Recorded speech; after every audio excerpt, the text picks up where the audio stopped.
I do, so instinctive and so passionate. Every word. Assalamualaikum warahmatullahi wabarakatuh. Salam sejahtera untuk kita semuanya. Jumpa lagi dengan Digital Edu. Kabar kali ini bahwa ada info terbaru jadwal SSCASN dibuka, serta bagaimana alur seleksi untuk pelamar P1 dalam P3K. Yuk simak hingga akhir videonya. Pengumuman seleksi guru ASN P3K tahun 2022. Mohon menunggu Pansenal yang akan mengumumkan jadwal seleksi.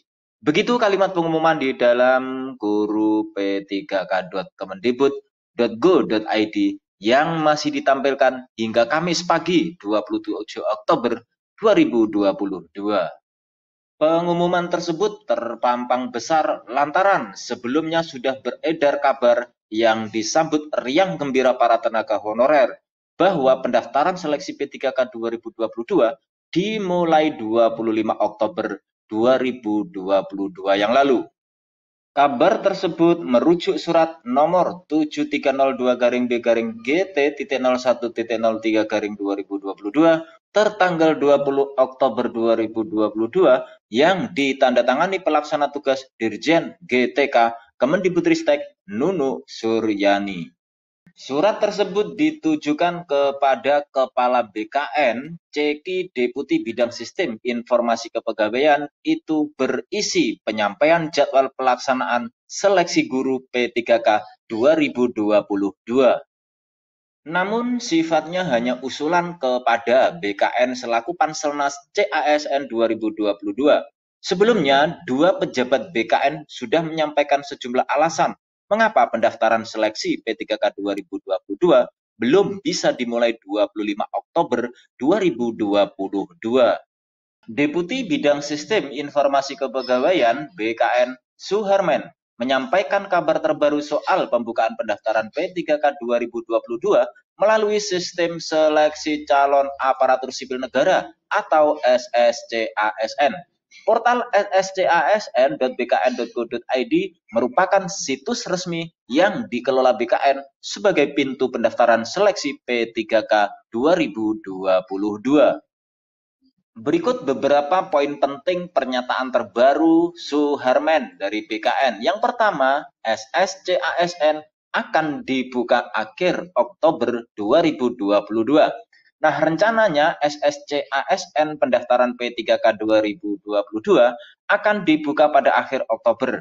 Sebelum pendaftaran seleksi P3K 2022 dibuka, Panselnas CASN 2022 akan melakukan sosialisasi terlebih dahulu pada hari ini, 27 Oktober. Poin yang kedua adalah verbal formasi P3K 2022. Suharmen menjelaskan alasan SSCASN belum bisa dibuka pada 27 sampai 28 Oktober. Panselnas CASN lanjutnya harus melakukan verifikasi validasi terhadap formasi P3K untuk instansi Pemda. Nah, langkah ini harus dilakukan untuk memastikan tidak ada yang mismatch antara keputusan Menteri Pendayagunaan Aparatur Negara dan Reformasi Birokrasi dengan yang masuk ke sistem SSCASN. Poin yang ketiga, deadline input formasi 28 Oktober. Hingga 28 Oktober, portal SSCASN kemungkinan masih belum bisa dibuka. Alasannya, instansi pusat masih melakukan input formasi dan ini diberikan batas waktu sampai tanggal 28 Oktober 2022. Suharmen mengatakan paling cepat SSCASN baru bisa dibuka akhir bulan. Syaratnya, instansi pusat konsisten memasukkan data formasi ke SSCASN sesuai batas waktu 28 Oktober. Kalau sudah di-input instansi pusat, maka dilakukan verbal formasi pusat dan baru bisa dibuka sistemnya. Insya Allah sekitar 31 Oktober SSCASN dibuka. Kata 4, jangan sampai BKN babak belur.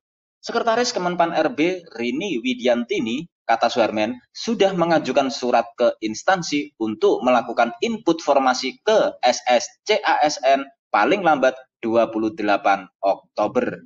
Deputi Suharman berharap seluruh instansi penyelenggara P3K 2022 konsisten mematuhi tenggat waktu tersebut. Jika tidak, maka BKN yang babak belur karena waktunya jadi sangat mepet. SSCASN pendaftaran P3K 2022 bisa dibuka pada 31 Oktober bila semua prosesnya berjalan lancar. Panselnas CASN memerlukan waktu untuk melakukan verval terhadap formasi yang di-input instansi. Sementara sambil menunggu pendaftaran dibuka, maka hal berikut yang perlu juga diketahui oleh pelamar prioritas 1, yaitu tentang alur seleksi pelamar P1 P3K Guru 2022 di instansi terkait. Setiap kategori pelamar prioritas 1 akan diseleksi berdasarkan nilai P3K Guru 2021, mulai dari skor teknis, manajerial sosial kultural, wawancara, dan usia. Pelamar P1 akan ditempatkan sebagai P3K di instansi tempatnya bekerja jika ada kebutuhan formasi. Jika tidak ada kebutuhan formasi, maka P1 akan mengikuti alur seleksi yang berbeda.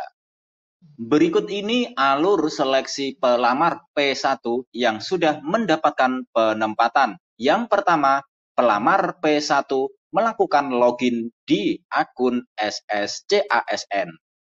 Kemudian, pelamar P1 harus mengecek pemberitahuan penempatan di akun SSCASN. Setelah proses penempatan selesai, pelamar P1 melakukan pemberkasan. Dan bagi pelamar yang telah menyelesaikan pemberkasan, akan langsung bertugas di sekolah penempatan tempat ia bekerja. Selanjutnya, inilah alur seleksi pelamar P1 yang belum mendapatkan penempatan. Pertama, pelamar prioritas 1 masuk ke akun SSCASN. Yang kedua, pada menu pemberitahuan akan muncul notifikasi belum mendapatkan penempatan. Jika belum mendapat penempatan, maka pelamar P1 menyetujui tombol belum mendapatkan penempatan dengan cara klik iya atau tidak. Jika klik iya, maka P1 bersedia menunggu penempatan di instansi tempatnya bekerja dan tetap menjadi guru honorer. P1 akan diangkat sebagai guru ketika ada guru ASN yang pensiun atau menunggu seleksi P3K selanjutnya. Nah, jika memilih tidak, P1 akan turun prioritas menjadi pelamar kategori P2, P3, atau pelamar umum, sehingga ia akan mengikuti seleksi P3K Guru 2022 sesuai dengan kategori yang dipilih. Alur yang keenam, bagi P1 yang memilih turun prioritas akan memilih formasi yang diobservasi sesuai tempat tugas. Selanjutnya, ia akan mengikuti seleksi kompetensi. Jika lolos seleksi kompetensi, maka akan bertugas sebagai guru di sesuai formasi yang dipilih. Bagi pelamar P1 yang turun prioritas dapat mengikuti seleksi pelamar P2 dan P3. Alur untuk seleksi pelamar P2 dan P3 P3K Guru 2022 yang pertama adalah pelamar melakukan login di akun SSCASN. Bagi yang sudah punya akun, jika belum punya akun, maka pelamar mendaftar akun dengan mengisi data dan mengunggah persyaratan untuk pelamar baru. Pelamar P2 dan P3 memilih formasi yang tersedia di instansi. Pelamar P2 dan P3 mengirim berkas seleksi administrasi untuk diseleksi oleh Pemda. Selanjutnya, pelamar P2 dan P3 mengikuti sanggah administrasi. Selanjutnya, instansi terkait akan mengumumkan hasil seleksi administrasi. Kemudian, pelamar P2 dan P3 yang lolos seleksi administrasi akan mengikuti tahap seleksi kompetensi. Alur yang ketujuh, pelamar P2 dan P3 melakukan sanggah kompetensi. Kemudian, instansi terkait akan mengumumkan hasil seleksi kompetensi. Yang terakhir, bagi guru yang lolos dengan nilai yang tinggi akan ditempatkan di sekolah induk selama ada kebutuhan. Demikian kabar hari ini, semoga bermanfaat. Terima kasih sudah menonton Digital Edu. Jangan lupa like, subscribe, dan nyalakan lonceng notifikasi agar selalu update info-info terbaru dari Digital Edu. Semoga kita diberi kemudahan dan kelancaran dalam segala urusan, diberi kesehatan, rezeki yang berkah, dan panjang umur. Saya mewakili Digital Edu, mohon maaf bila ada kekurangan. Sampai jumpa pada video selanjutnya. Sekian, wassalamualaikum warahmatullahi wabarakatuh.